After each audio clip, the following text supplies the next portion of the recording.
Hey, this is Mille Petrozza from Kreator, and you're watching hardrockhaven.net.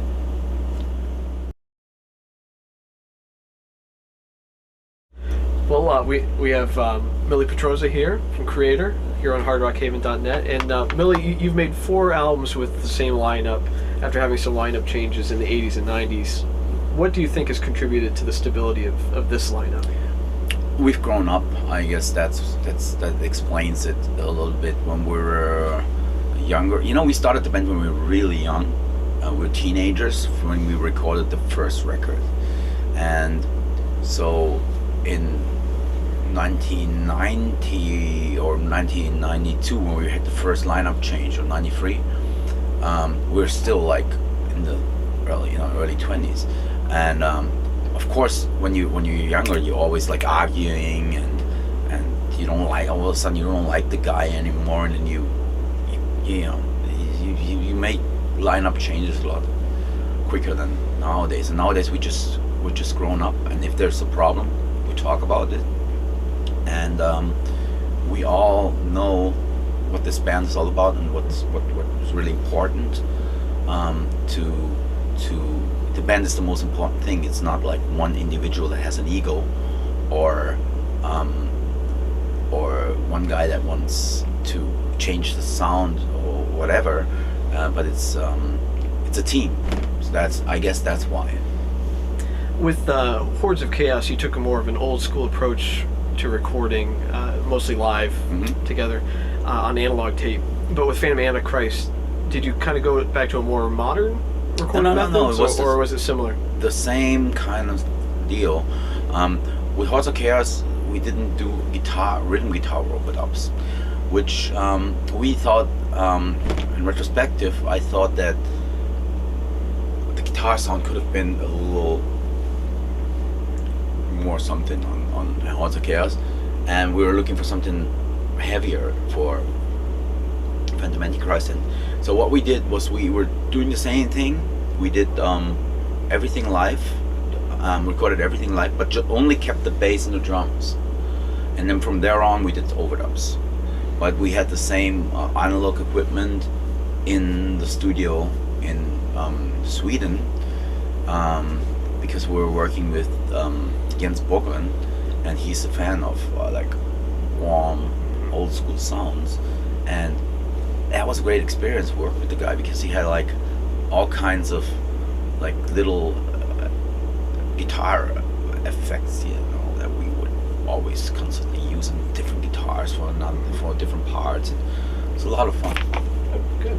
Do you think Kreator has benefited from the renewed interest in American thrash metal, like with the Big Four in recent years? I think there's any spillover there. I don't know. I think the Big Four thing, to be honest, the Big Four thing is Metallica, and it's a Metallica show, right? Yeah. And that makes it huge. If you would have the other big three with another band, it wouldn't be as big. So I don't know, to be honest. I don't know. I wish, but I can't say. I mean, the thing is, we've always done our thing, right? And we've always been a part of any big something, So I think it was a cool thing to have all these 4 American bands that has influenced us and all the rest of the extreme metal world, and it was probably has been a great event. I wasn't there, I didn't have the time, but I don't know, maybe we did. There is no, how do you measure these things? Yeah, it's hard to say. A lot of death metal bands cite Kreator as an influence. Do you personally enjoy any death metal bands? That music? Many of them. Well, when we go to on our European tour, we're taking Morbid Angel and Nile with us, and so I've always been a fan of death metal, big fan. I like a lot of those bands. What does it feel like to be cited as an influence, or to say that you're? It's nice. But then again, in metal, it's like that. Everyone likes each other's band in a way. We had the friends over in New York, and we were standing there. We had like the player from Madball, a New York hardcore band, and the singer of Boy Sets Fire, and we all liked each other's bands. So it's always like that. In metal, it's or hardcore underground music, whatever you want to call it. You get the inspiration from the scene and from bands that you listen to. And when we were kids, we were listening to Possessed Seven Churches, and we liked it so much that we wrote Pleasure to Kill, which is almost like our tribute to the Seven Churches album in a way. And then later on, I got to know people in the band, and we heard that they listened to our music too, and it's always like that. It's always it's small. The metal world is very small, and so you influence other bands, but you draw inspiration from others as well. So at the same time, you've got 13 studio albums under your belt. Does it ever get difficult to come up with a set list that pleases both? Oh man, you guys, this is the most difficult part of it all, because here we have a headlining. It's a co-headlining tour, but we don't want to overdo it, so we played like 75 minutes, which I think is for a thrash metal show is enough. But then there's like, we play 5 songs of the new record, and there could have been so many more songs that we could have picked. Not only from the new but also from the older records, but there's a certain amount of songs that we have to play, like Extreme Aggressions, we have to play that one. Enemy of God, we have to play that song, and so there goes the set list. You take the songs that you have to play, then you try to come up with some obscure song, then you try to mix it up a little bit like almost like a medley song, where you take one part out of one song and go into a different song, just to give people the impression that they heard more songs than they actually did. That's good. Well, you mentioned this as a co-headlining tour with Accept, German legends, both of you. Are there any other German bands that you'd like to bring out on tour with you here in the States? We're talking about this Destruction Sodom Kreator thing for a long time. Yeah, I know a lot of people want to see that, but it won't happen because Sodom doesn't want to tour. They don't want to tour, and so we have toured with Destruction before, so that won't happen again. Or maybe it will, but this big German thrash metal thing will not happen because of Sodom, and they have to be a part of it, in my opinion. There's many bands that we love to tour with. I mean, this Accept experience is very nice.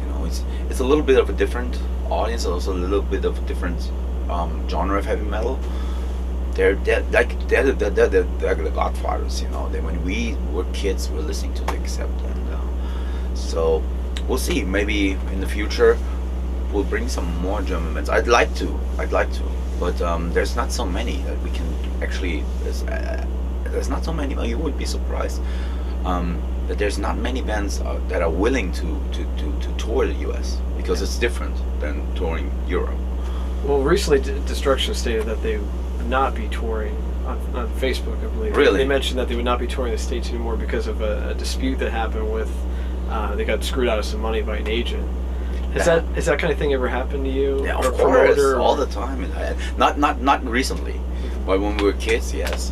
And it happens here and there, but mostly with local promoters, not with a tour promoter.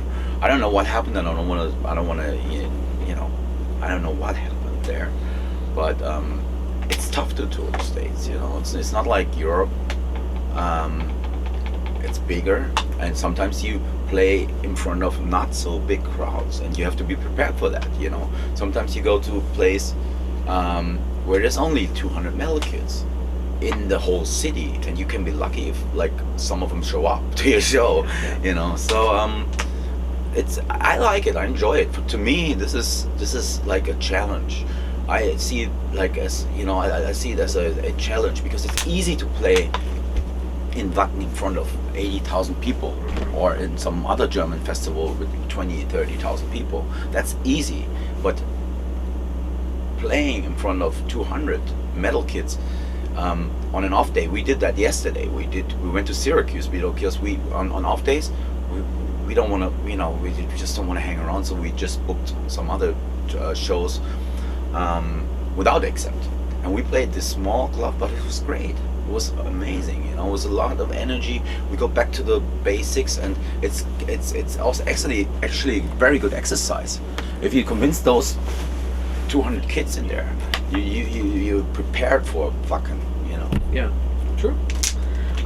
You sometimes have lighter intros that build into heavier assaults on some of your songs.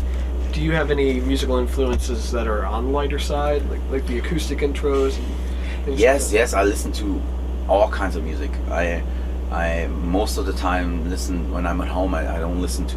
I do listen to metal, but mostly in the morning. In the evening, when I get like ready to go to bed, I listen to softer stuff. So I listen to a large variety of music, pop music, strange shoegaze bands, independent, alternative stuff. Those influences go into Kreator, yes. Last question here for you. If the world all of a sudden became peaceful and tolerant, would it be difficult for Kreator to write lyrics? It would be. I don't know if it would even exist if it would be like that. Yeah, it would be harder.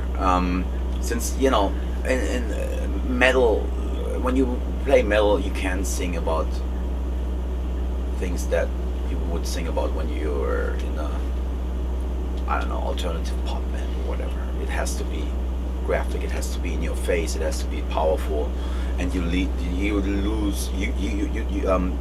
use language that wouldn't really fit into this peaceful planet that I would love to see, but I don't think in our lifetime it will happen. Well, we're glad Kreator's around. So we're willing to accept the bad. Well, thanks so much for your time. I really appreciate it. Always.